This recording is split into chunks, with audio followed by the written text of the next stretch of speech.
tom izjavu ne bude sigurno da ste vi sigurni dok vi to mene ne potpišete. Ako mi otiđemo na policiju, kako ćemo mi tamo dati izjavu prema kojoj ćete vi biti sigurni? Jer ja da sad vidim ovdje, ja kad odem tamo nemam pojma. Vi smatrate da je to. A ne, odgovorite mi na pitanje. Ako ja odem dati izjavu u policijsku postaju, ja mogu samo reći da je tu radio kao konoba. Jeste li vi rekli da je to to? Jeste li vi to rekli da je to? Da, ali zašto? Jer ne razumijete što je ovo vas pitao? Nemojte to raditi. Što je? Jer ne razumijete što vas pitao? Razumijem ja vas što je. Jeste li vi prije sekundu... Jeste li vi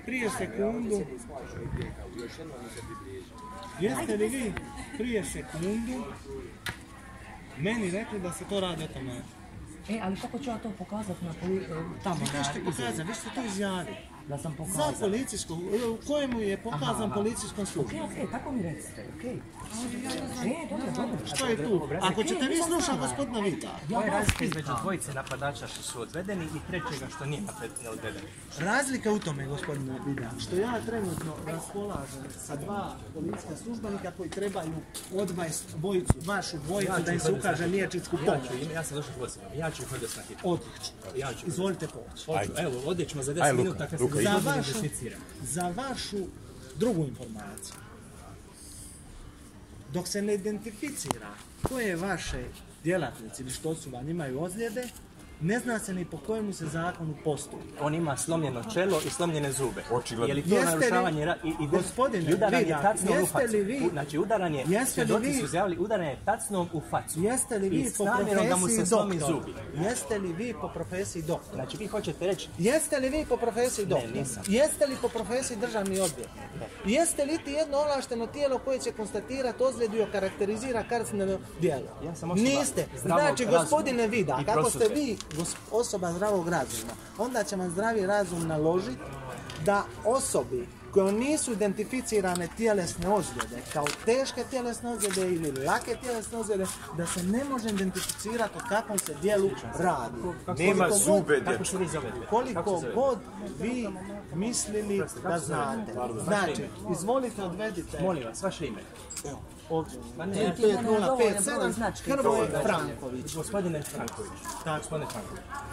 Moj kolega ima slomljeno čelo i slomljene zube. Dok to ne stoji na papiru, on za mene nema ništa. Nema ništa.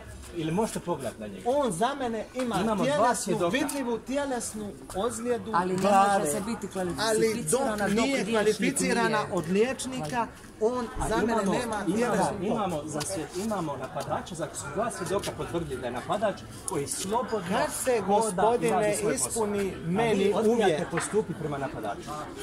Gospodine, jer vi sebe slušate.